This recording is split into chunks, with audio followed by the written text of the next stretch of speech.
교회 내 부도덕과 그것을 용납함에 대하여서 1절부터 13절까지 말씀으로 하나님의 은혜를 나누도록 하겠습니다. 고린도전서 5장에서 사도 바울은 그에게 보고된 두 번째 문제를 다룹니다.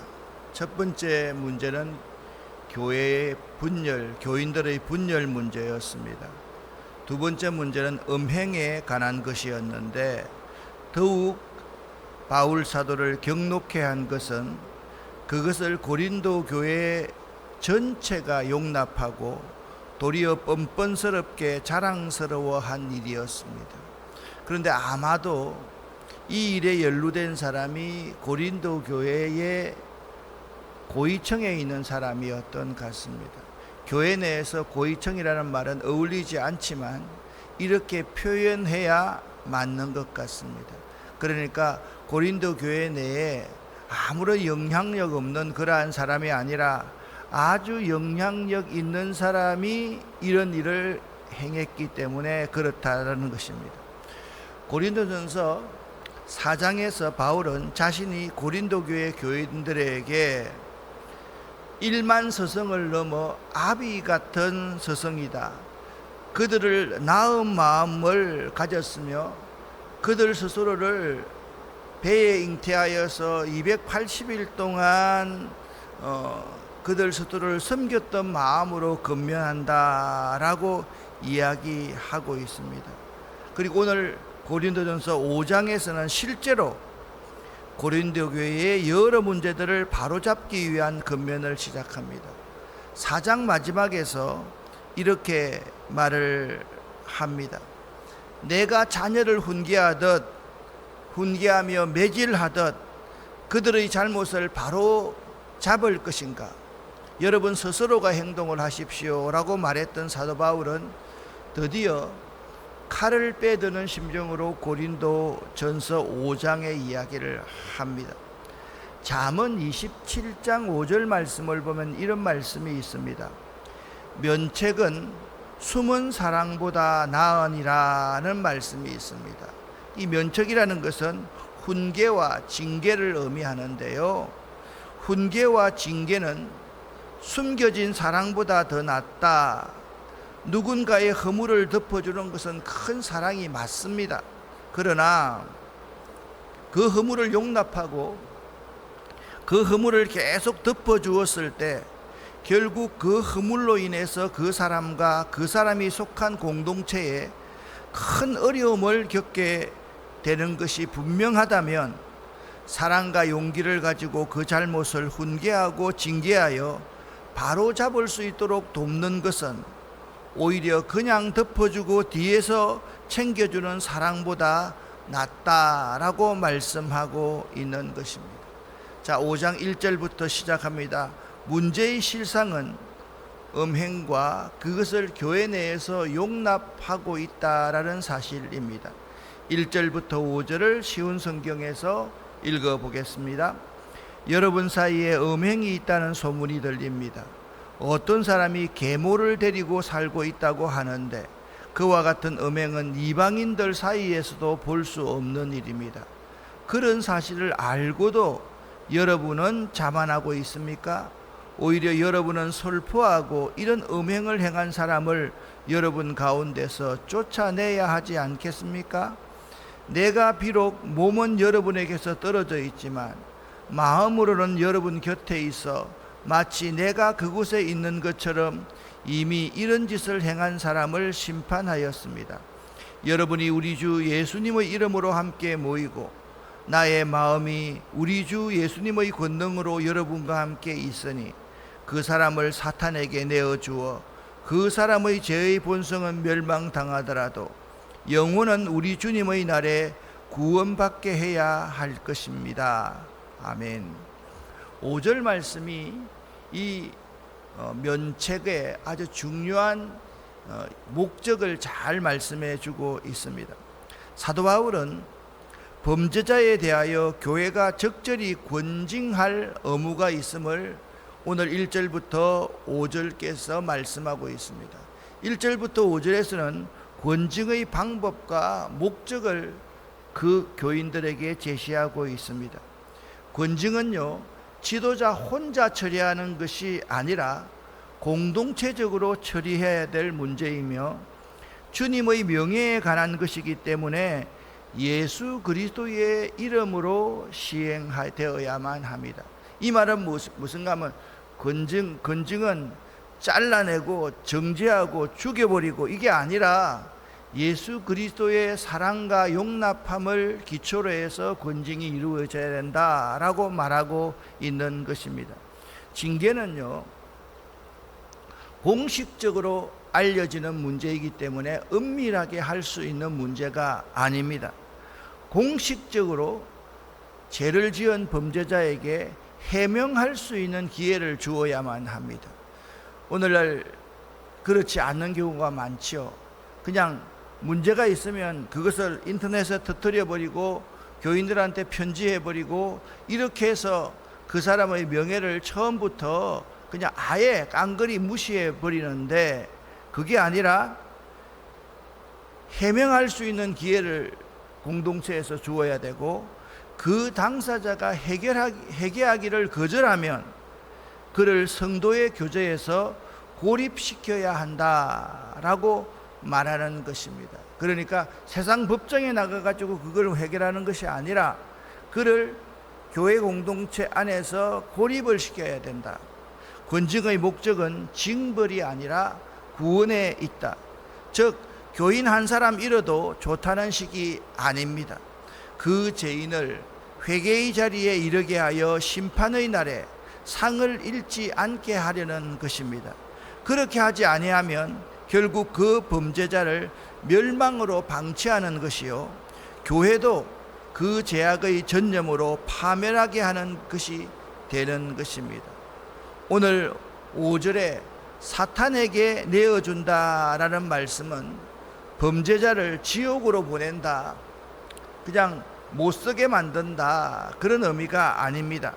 그를 교회의 교제에서 격리시킴으로써 사탄의 조종을 받고 있는 세상에서 살도록 한다라는 뜻입니다.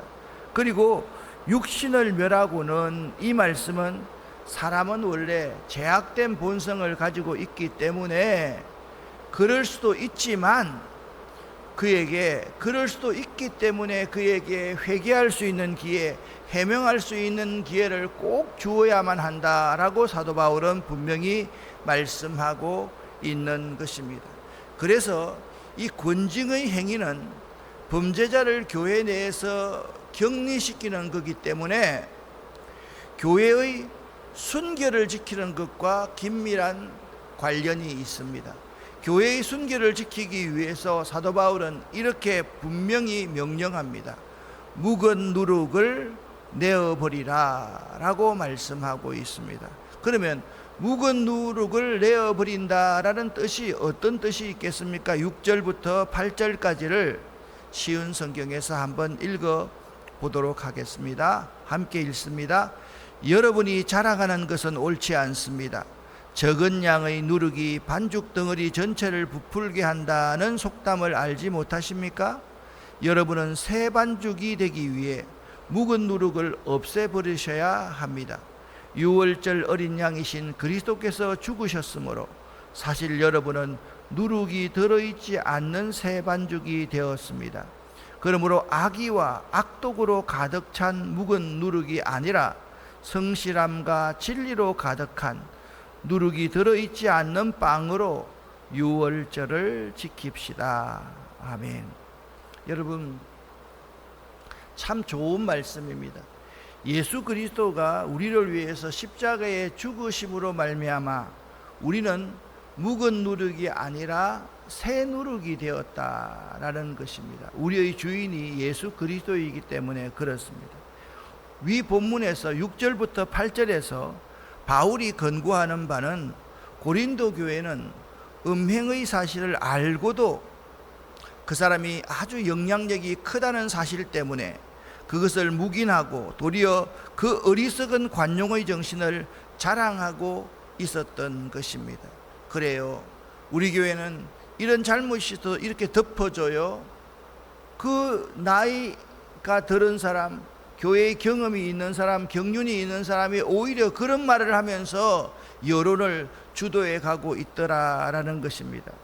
그 이유를 바울은 그들이 교만하여진 때문이다라고 분명히 지적을 하고 있습니다.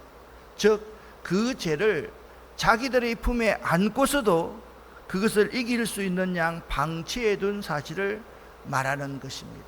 여러분, 속에 나를 갉아먹고 죽이는 것을 안고 있으면서도 그것을 방치해 두면 안 되지요. 그것은 수술해야 되는 것이죠. 그것을 말하고 있는 것입니다. 이제 그는 교훈의 초점을, 사도 바울은 교훈의 초점을 고린도 교회로 옮깁니다. 한 개인에 대해서 이야기를 하다가 고린도 교회를 옮기는데 이렇게 말합니다.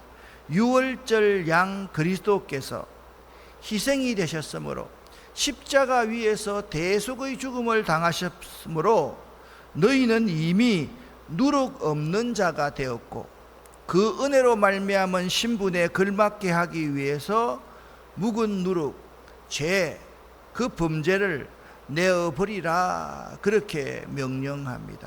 그렇습니다. 묵은 누룩을 그냥 내어버리는 것이 아닙니다.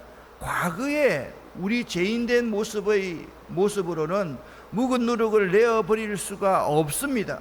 그런데 유월절 어린 양이 되신 예수 그리스도께서 희생 제물이 되셨으므로 우리를 핏값으로 산 존재가 되기 때문에 우리는 그분의 것이 된 것입니다. 그러므로 우리는 누룩 없는 빵과 같은 존재입니다. 그래서 묵은 누룩을 내어버리라 그렇게 말씀하고 있는 것입니다. 그리고는 구약의 유월절 규례를 신령한 뜻으로 그들 가운데, 그 고린도 교회 가운데 적용시키고 있습니다. 즉 내어버릴 묵은 누룩은 어떤 것인가? 첫 번째, 괴악하고 악독한 일들입니다. 그런데 누룩 없는 새떡은 두 번째 어떤 의미입니까? 순전함과 진실함이다 그렇게 말씀하고 있습니다. 자, 여기 두 누룩이 있습니다. 묵은 누룩이라는 것은 괴악하고 악독한 일들이고 세상적인 일들이고 사람이 죄를 짓지 않을 수는 없습니다. 죄를 짓고 나서도 회개할 기회를 주고 구원 얻을 수 있는 기회를 주었으므로 말미암아서 그 기회를 거절해버리는 사람, 그런 사람의 행위를 괴악하고 악독한 행위다라고 사도 바울은 정의하고 있습니다. 그런데 묵은 누룩을 내어버린 누룩 없는 자, 신령한 떡이신 예수 그리스도를 먹고 예수 그리스도의 피를 마시는 그러한 사람은 어떤 사람인가?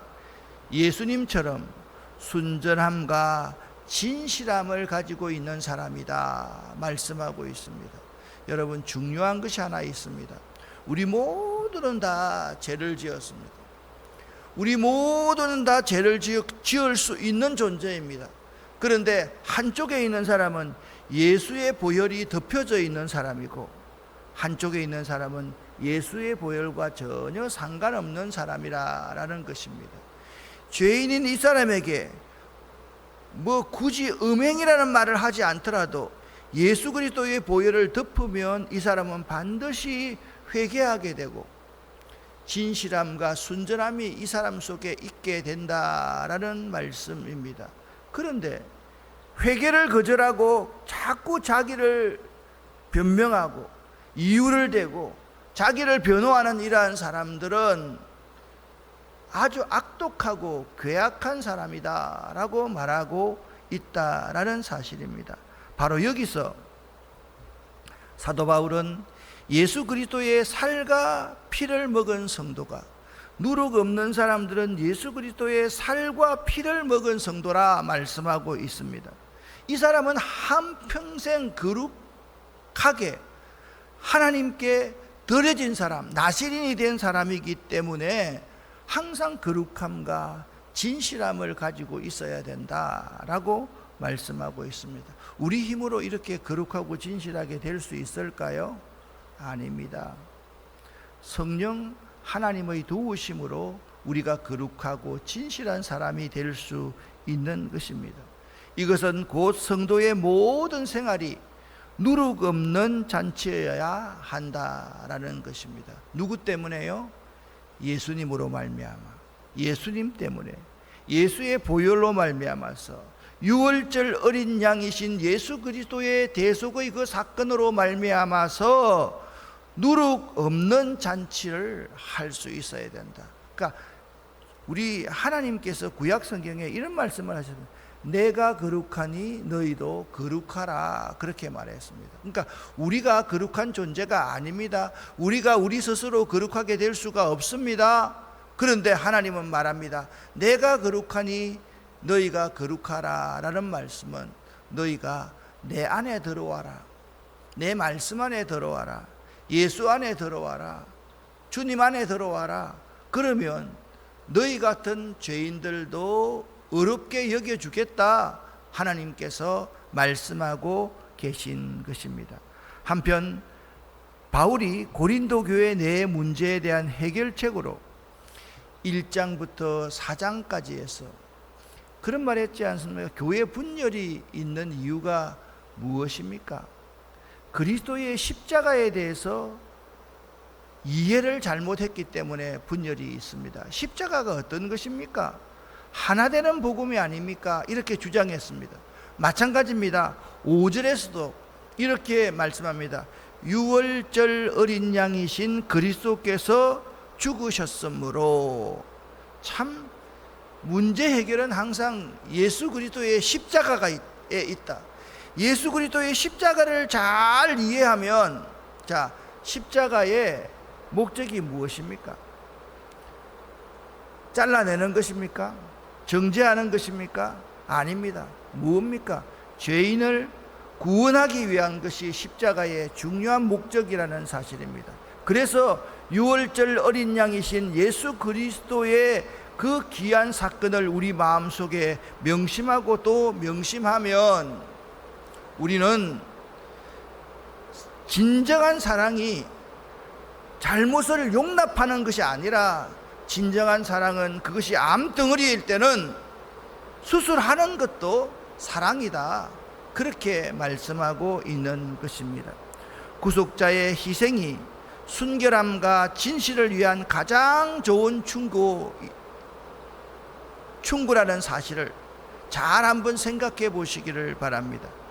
우리 주님께서 우리를 위해서 죽으신 것은 우리를 세상과 같이 만들기 위함이 아니라 하나님을 닮도록 하기 위함인 것입니다. 이제 마지막 부분 9절부터 13절까지를 이렇게 결론 낼 수가 있습니다.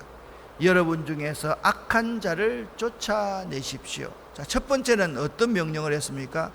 묵은 누룩을 버리라 라는 명령을 했는데, 더욱더 적극적으로 여러분 중에서 악한 자를 쫓아내십시오. 어디로요? 교회 공동체 안에서 교인들과 교제하면서 자기를 합리화시키고 도리어 자기의 행위 그 자체를 사람들에게 설득시키려고 하는 그 잘못된 괴악하고 악독한 일을 못하도록 그들을 교회 공동체에서 배제시켜라 라고 말하고 있는 것입니다. 9절부터 13절까지를 함께 읽어보겠습니다. 나는 이미 편지에 음행하는 사람과 사귀지 말라고 썼습니다. 내 말은 음행하거나 탐욕스럽거나 속이거나 우상숭배하는 이 세상 사람들과 전혀 어울리지 말라는 의미가 아닙니다. 그러려면 이 세상 밖으로 나가야 합니다. 내가 지금 어울리지 말라고 쓴 것은 어떤 사람이 그리스도인이라고 말은 하면서 음행하거나 탐욕이 있거나 우상을 숭배하거나 남을 모함하거나 술에 젖어 살거나 약탈하거나 한다면 그런 사람들과 어울리지 말라는 말입니다. 그런 사람들과는 음식도 같이 먹지 말라는 것입니다. 교회 밖에 있는 사람들을 심판하는 것이 내가 상관해야 할 일입니까? 여러분들이 심판해야 할 사람들은 교회 안에서 죄를 짓는 사람들이 아닙니까? 하나님께서는 교회 밖에 있는 사람들을 심판하실 것입니다. 여러분 중에서 악한 자를 쫓아내십시오. 아멘.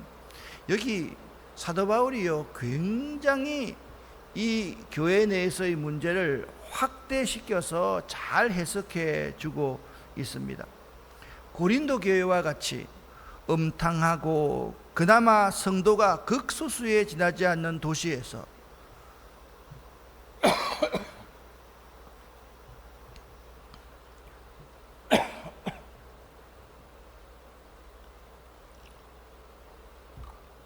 일반 사람과의 접촉을 끊어버리고 혼자 살아간다는 것은 거의 불가능한 일입니다. 그러니까 김포처럼 이런 교회에서, 이런 지역에서 일반 사람들과 전혀 끊고 교회 안에서 교인들끼리 산다는 것은 전혀 불가능한 일이라는 거예요. 세상 사람들과 만날 수밖에 없는 상황이라는 것입니다. 왜냐하면 타락한 불신자를 피하려면 완전히 세상 밖으로 나가야 하며 이 세상에서 할 일이 있는 한 그것은 불가능한 것을 알기 때문입니다. 그러나 현저히 드러난 범가자를 고립시켜야 합니다. 어디서 고립시켜야? 세상에서는 고립을 못 시킨다는 거예요. 왜냐하면 세상은 그들보다 더한 사람들이 많기 때문에. 주로 교회 내에서의 신령한 교제를 끊음에 관한 것으로 교회에요 성찬에 참여하지 못하게 하고 예배에 참여하지 못하게 하고 교인들과 구역예배, 목장예배 드리지 못하게 하고 어떤 공동체에도 참여하지 못하게 해야 한다라고 말합니다. 왜냐하면 이런 겁니다. 1장부터 4장에서도 말했지만 두 가지 문제가 항상 있습니다. 예수 그리스도의 십자가를 잘 이해하지 못하면 분열이 생기고 제약이 생기고, 또 한 가지는 인간이 죄인이라는 사실을 잘 깨닫지 못하면 이런 일이 합리화되기 때문에 그렇습니다. 죄인은요, 죄인에 휩쓸리기가 참 쉽습니다. 그렇기 때문에 연약한 사람이 많이 있는 이 공동체 안에서 그와 교제하지 못하도록 그를 내쫓아야 되는 것은 당연한 일인 것입니다. 그렇습니다. 교회가 만일 세상과 같아서는 안 되지 않습니까? 그러면 교회는 세상을 변화시킬 수가 없습니다. 교회는요, 세상의 죄인이 들어와서 제단에 와서 무릎을 꿇고 주님 저를 용서해 주십시오 라고 기도하면, 정말 회개하면 그를 용납하고 용서하고 안아줄 수 있는 공동체가 되어야만 합니다. 그런데 그렇지 못한 것이 우리의 현실입니다. 중요한 것은, 다시 한번 말씀을 드립니다. 권징의 가장 중요한 목적은 뭐냐 하면 그를 파멸시키고 멸망시키고 죽이는 것이 아니라 그를 구원하는 것이다. 그것이 교회가 세상과는 달라져야 될 모습이다 라고 말씀하고 있는 것입니다. 그런데 이런 일은 너무 서둘러서 될 일이 아니다 라고 사도 바울은 말씀하고 있습니다. 개입된 당사자들이 그 사태를 진술하도록 허용해야 하며, 기도야 말씀의 사역과 진지한 성도의 사랑이 있지 않으면 이런 문제는 잘 해결할 수가 없는 것입니다. 거기에서 우리의 거룩함과 진실함이 있어야 되는 것입니다. 막 싸우듯이 이런 문제를 해결하면 악을 제거하려 그러다가 교회 공동체가 허물어져 버리기 때문에 그렇습니다. 그래서 항상 공동체에 알려야 되고 그의 인권을 존중해서 그의 해명을 들어야 되고 적절한 기도와 말씀을 통해서 그에게 권면해야 되고 회개할 수 있는 기회를 주어야 되고, 여기까지는 우리 교회가 해야 될 일입니다. 그가 회개하지 않고 그것을 받아들이지 않으면 그를 교회 공동체에서 추방해야만 됩니다. 그가 진심으로 회개하고 뉘우치면, 예를 들면 1년 정도의 수찬 정지 그런 징벌을 통해서 그가 교회 공동체 안에서 진실하게 회개할 수 있는 기회를 주어야 한다라는 말씀입니다. 그리고 무엇보다도 마지막 한 가지입니다. 율법대로라면 우리 모두가 심판과 형벌과 저주를 받을 수밖에 없는 자임을 기억하는 겸손과 두려움이 이 징계 가운데서 있어야 된다라는 것입니다. 그래서 여러분 알아야 됩니다. 누가 심판자가 될 수가 있겠습니까? 나도 죄인인데 그 사람은 더 큰 죄를 지었다, 그런 관점이 아니라 항상 율법대로라면 우리 모두가 다 심판과 사형에 해당된다라는 사실을 알고서 이 문제를 해결할 때 교회 공동체의 덕을 위해서, 교회가 세상과 다름을 보여주기 위해서 그 죄인 그 자체에게 기회를 주고 그가 어떻게 하느냐에 따라서 교회에서 그에게 사랑과 은혜를 베풀어야만 하는 것입니다.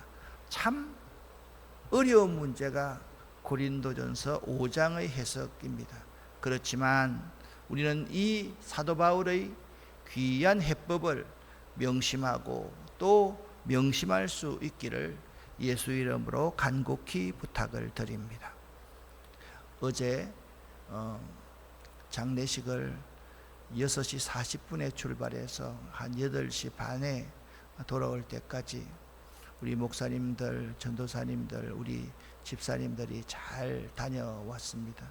오늘 장례 일정이 이제 다 진행될 터인데 우리 차진숙 권사님, 이재수 집사님, 장상순 권사님, 남편, 아버지 그리고 장인어른 장례가 잘 마칠 수 있도록 여러분 기도해 주시기를 부탁을 드립니다. 기도하겠습니다.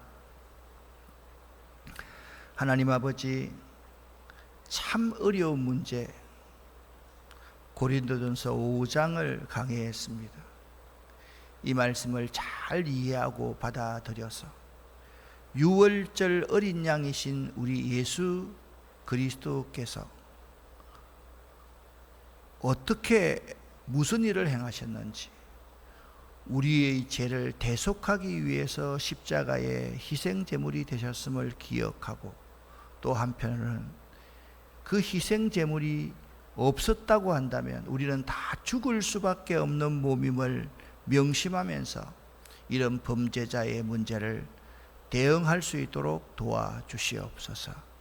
결코 회개하지 않는 자를 용납하지 않도록 하시고, 회개하는 자는 받아들이고 그에게 다시 기회를 줄 수 있는 우리 아름다운 교회 공동체 다 되기를 원합니다.